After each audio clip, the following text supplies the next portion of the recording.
Hello guys, स्वागत है आप सभी का मेरे यूट्यूब चैनल THB यानी कि द हिंदुस्तानी बायोलॉजी में। और आशा करता हूँ आप सबको मेरी वीडियोस अच्छी लगती होंगी, आप देखते होंगे, प्रॉपर नोट्स बनाते होंगे। तो कल तक हमने बात कर ली थी प्रोकैरियोटिक कोशिका के बारे में, और आज हम बात करने जा रहे हैं कोशिका भित्ति। ठीक है, देखिए सेल वॉल क्या होती है। कोशिका भित्ति मैं आपको थोड़ा सा बता देता हूँ। जैसे मान लो ये मार्कर है, इस मार्कर के अंदर स्याही भरी हुई है, उस स्याही के चारों तरफ ये कवर है, जो सफ़ेद कलर का कवर है, इसे बोलते हैं इसकी दीवार, इसकी भित्ति। तो ऐसे ही कोशिका को चारों तरफ से घेरे रखने वाली दीवार होती है, उसे कोशिका भित्ति कहते हैं। ठीक है, देखिए कोशिका भित्ति की 3 परतें होती हैं, मैंने आपको बताई थी। सबसे बाहरी जो होती है माध्यमिक कोशिका भित्ति, उसके बाद में प्राथमिक कोशिका भित्ति, उसके बाद में द्वितीयक कोशिका भित्ति, और एक तृतीयक कोशिका भित्ति और होती है जो किसी किसी पौधे में पाई जाती है, यानी कि सब में नहीं पाई जाती, वो किसी किसी पौधे में पाई जाती है। जैसे कोशिका भित्ति, तृतीयक कोशिका भित्ति जो होती है वो जिम्नोस्पर्म पादपों में पाई जाती है। ठीक है, और ये जाइलोन की बनी होती है। आगे बात करते हैं। कोशिका भित्ति 3 प्रकार की होती है, बता दी, माध्यमिक कोशिका भित्ति, प्राथमिक कोशिका भित्ति और द्वितीयक कोशिका भित्ति। देखिए इसे मध्य पटलिका भी कहते हैं, यानी मिडिल लैमिना। ठीक है, मिडिल लैमिना। ये प्राइमरी सेल वॉल, ये सेकेंडरी सेल वॉल, यानी कि द्वितीयक कोशिका भित्ति। सबसे पहले हम बात करने जा रहे हैं जो माध्यमिक कोशिका भित्ति की है। ठीक है, इसका निर्माण कैसे होता है, सबसे पहले तो यही बात कर लेते हैं कि इसका कैसे निर्माण होता है माध्यमिक कोशिका भित्ति का। तो देखिए माध्यमिक कोशिका भित्ति जो है उसका निर्माण कैसे होता है। कोशिका द्रव्य विभाजन के समय एक तंत्र बनता है, GERL तंत्र। GERL तंत्र का मतलब क्या है, देखिए G का मतलब है गोल्जी बॉडी यानी कि गोल्जी कार, ER का मतलब एंडोप्लाज्मिक रेटिक्यूलम, L का मतलब लाइसोसोम। ये तीनों मिलकर एक तंत्र बनाते हैं जिसे GERL तंत्र कहते हैं। इसका जो इसकी जो खोज की थी, यानी कि इसको जो नाम दिया था वो नेवी फोक ने दिया था। मैं लिख देता हूं, नेवी फोक ने दिया था। देखिए कोशिका द्रव्य विभाजन के समय GERL तंत्र बनता है। GERL तंत्र में क्या होता है, छोटे छोटे कणों का जमाव होता है, छोटे छोटे कणों का जमाव होता है, निक्षेपण होता है, जिसे फ्रेगमोप्लास्ट कहते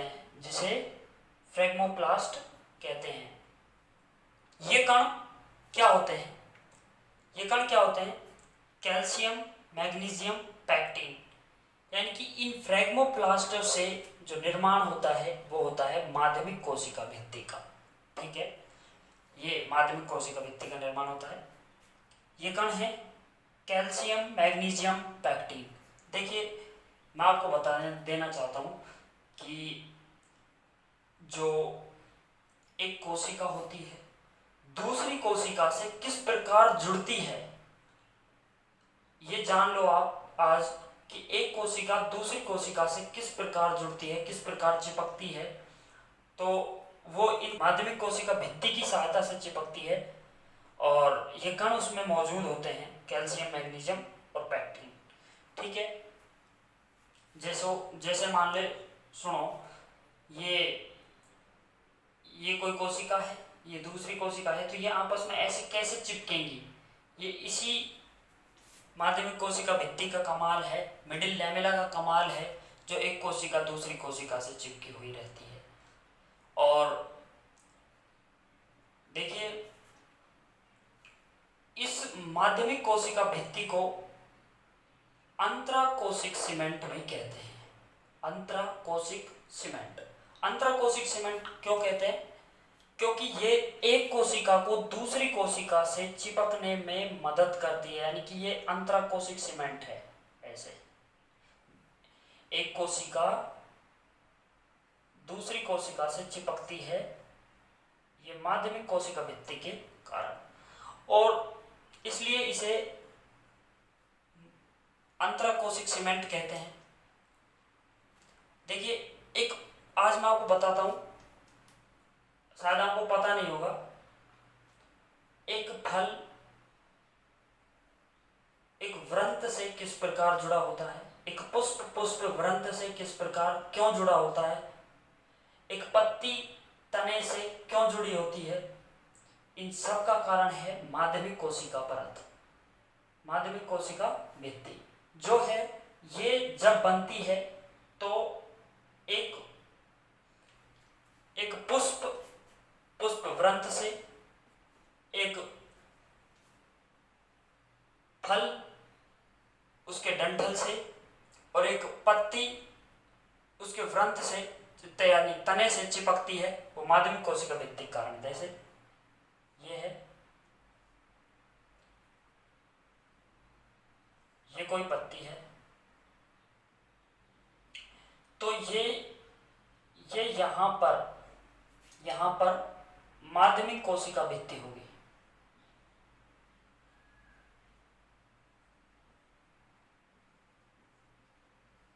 ठीक है, यहां पर भी माध्यमिक कोशिका भित्ति होगी, तो इसलिए चिपकी होती है। देखिए इसको एक तंत्र बनता है, एक परत बनती है जिसे विलगन परत कहते हैं। आपने सुना होगा, आपने ये नहीं सुना होगा कि एक पत्ती पेड़ से झड़ जाती है, क्यों? एक पेड़ से पत्ती झड़ जाती है क्योंकि उसके जो माध्यमिक कोशिका भित्ति है वहां पर एक परत बनती है जिसका नाम है विलगन परत। ठीक है, विलगन परत बनती है और इस विलगन परत के कारण ही एक पत्ती, एक फूल, एक फल पकने के बाद झड़ जाता है, विलगन परत के कारण। ठीक है, तो इतना आपको समझ में आया होगा।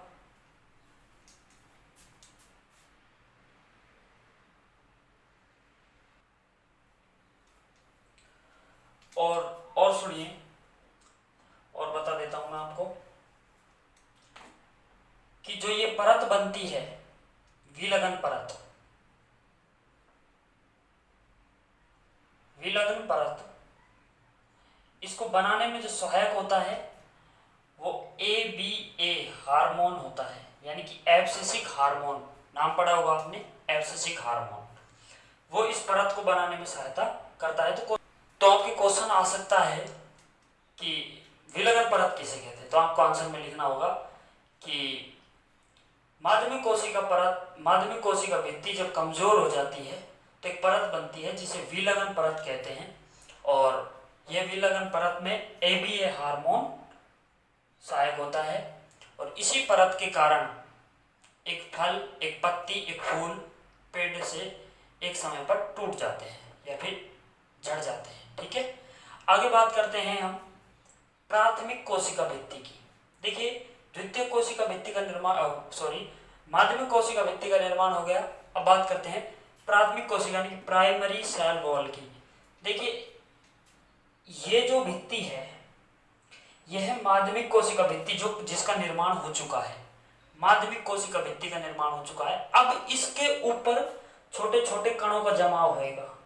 ठीक है, ये छोटे छोटे कण हैं, इनका जमाव होगा, कणों का जमाव। और कण में क्या क्या होते हैं, कणों के जमाव से इसका निर्माण होता है प्राथमिक कोशिका भित्ति की। और उस कण में क्या होता है, तो सेलुलोज होता है, हेमीसेलुलोज, पैक्टीन और प्रोटीन। प्रोटीन में क्या है, प्रोलिन तथा हाइड्रोक्सी प्रोलिन की अधिकता युक्त होते हैं। ये जो प्रोटीन होते हैं ये प्रोलिन, हाइड्रोक्सी प्रोलिन की अधिकता युक्त होते हैं। तो सेलुलोज, हेमीसेलुलोज, पैक्टीन और प्रोटीन, ये चारों चीजें होती हैं जिनसे इसका निर्माण होता है, किसका, प्राथमिक कोशिका भित्ति का। ठीक है, मैं आपको एक चीज बता देता हूं, जो सेलुलोज होता है वो प्राथमिक कोशिका भित्ति में 5.2% सेलुलोज होता है, 5% प्रोटीन होती है, 5 to 10% लिपिड होती है और 50% हेमीसेलुलोज होता है। ठीक है, इनको आप ढंग से देख लीजिए और ये नोट करने हैं आपको, ठीक है। आगे बात करते हैं, ये दो बार लिख रखा है, ठीक है। आगे बात करते हैं, देखिए जो ये कण थे, सेलुलोज वगैरह के जो कण थे, वो उनकी संरचना क्या होती है। देखिए एक सूक्ष्म तंतु जो 250 सूक्ष्म तंतुकों से मिलकर बना होता है। देखिए यहाँ पर तंतु है, यहाँ तंतुक है, तो एक सूक्ष्म तंतु 250 सूक्ष्म तंतुकों से मिलकर बना होता है।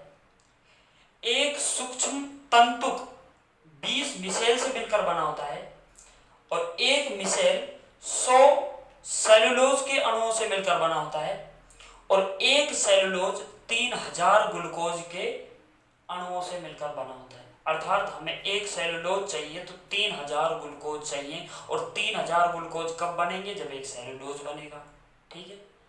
तो इस पूरी संरचना को हम कहते हैं कोशिका की परासंरचना। मैं ऊपर लिख देता हूं, परासंरचना, इंग्लिश में बोले तो अल्ट्रा स्ट्रक्चर,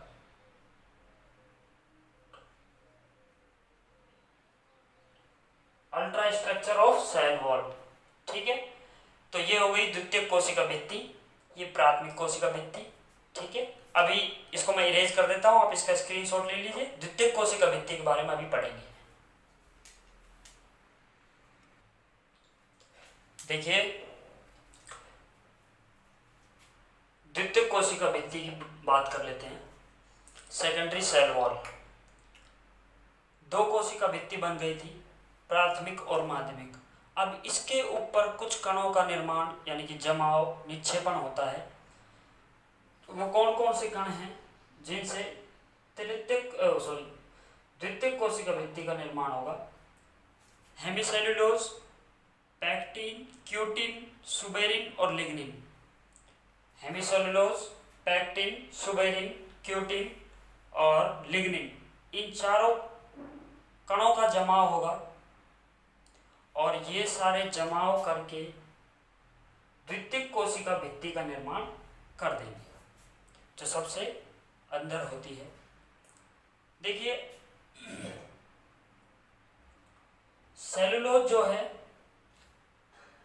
वो 50 से 94% तक होता है द्वितीयक कोशिका भित्ति में। हेमिसेलुलोज 25% तक होता है। लिपिड अनुपस्थित होता है, लिपिड नहीं होता, और प्रोटीन सूक्ष्म मात्रा में थोड़ी बहुत होती है, प्रोटीन थोड़ी बहुत, ठीक है। तो ये तीनों भित्तियां मैंने आपको समझा दी। एक चीज और है, तृतीयक कोशिका भित्ति।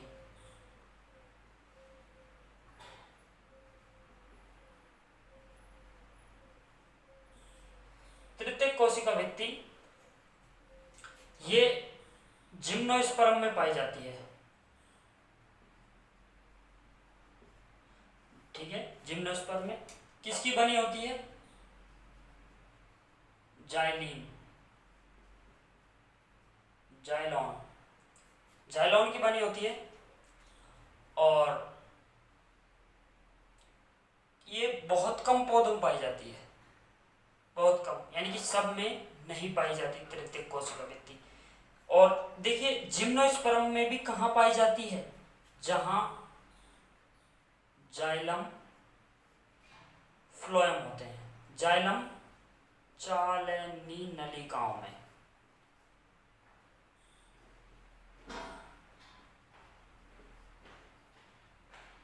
चालनी नलिकाओं पाई जाती है, ठीक है। जिम्नोस्पर्म के भी चालनी नलिकाओं में ये जो तृतीयक कोशिका भित्ति है ये पाई जाती है। और जिम्नोस्पर्म पादप जानते हो क्यों क्या होते हैं। जिम्नोस्पर्म पादप वो होते हैं जिनमें बीज बनता है लेकिन फल नहीं बनता, ठीक है। और जाइलम क्या होते हैं, जो जल का संवहन करते हैं, पौधे में जल का संवहन करने वाले ऊतक जाइलम कहलाते हैं, ठीक है। तो ये आप इसके स्क्रीनशॉट ले लीजिए।